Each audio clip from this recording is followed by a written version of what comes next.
Warm welcome to FinAcademy. Let us first understand what is current ratio. Current ratio is current assets divided by the current liabilities. We all know that current assets include all current assets which are repayable within a period of less than 12 months, and current liabilities include all those liabilities which a company has to clear it off within a period of less than 12 months. And this current liability also includes CC limit. Okay,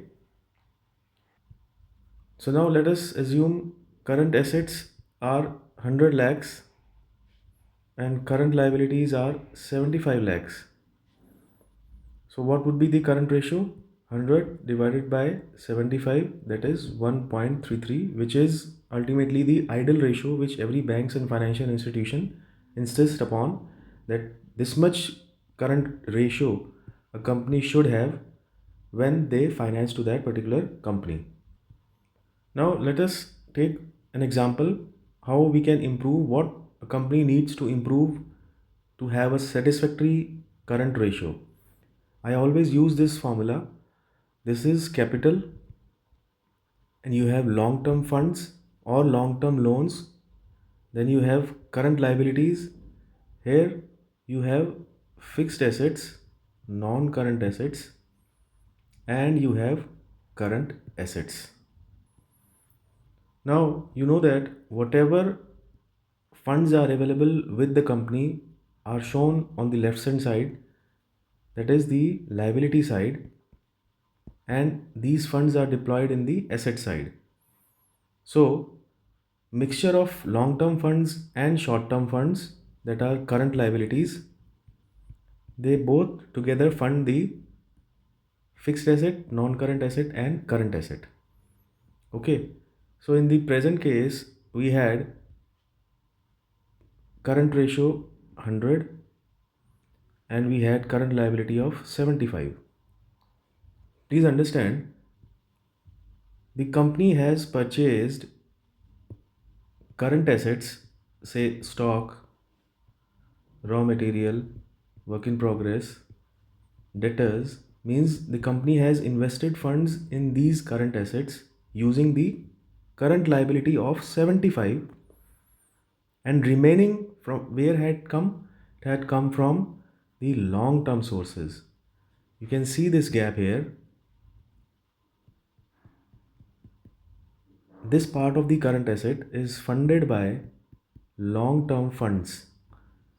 Ultimately, the company is having 100 investment in the current assets, 75 has come from current liability, and remaining would have come from the long term funds. So this long term funds are nothing but the margin of the company.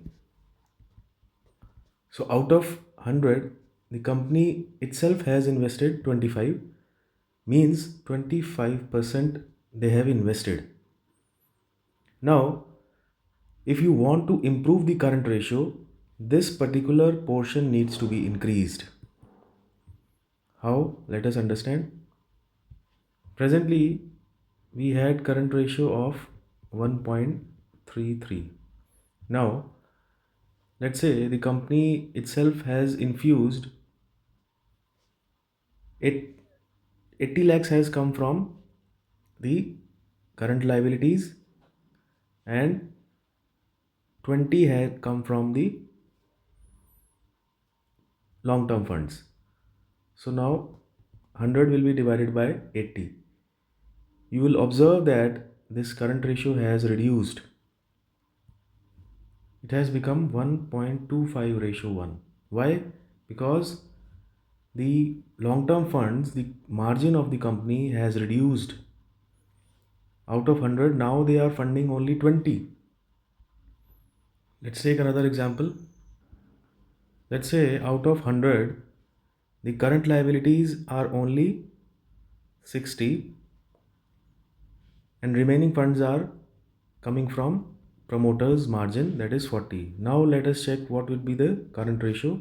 It will be 100 divided by 60, that is 1.67 ratio 1. So you can understand As and when this portion goes up, the current ratio will reduce, means this portion will go up, the current ratio will reduce. And if this portion comes down, means the promoters are infusing more margin. More margin means current ratio would be more than 1.33. That is how we interpret the current ratio, and we can suggest the company that if you want to come under the parameters of the bank for financing, then you should go for infusion of capital. Infusion of capital or creating long term funds.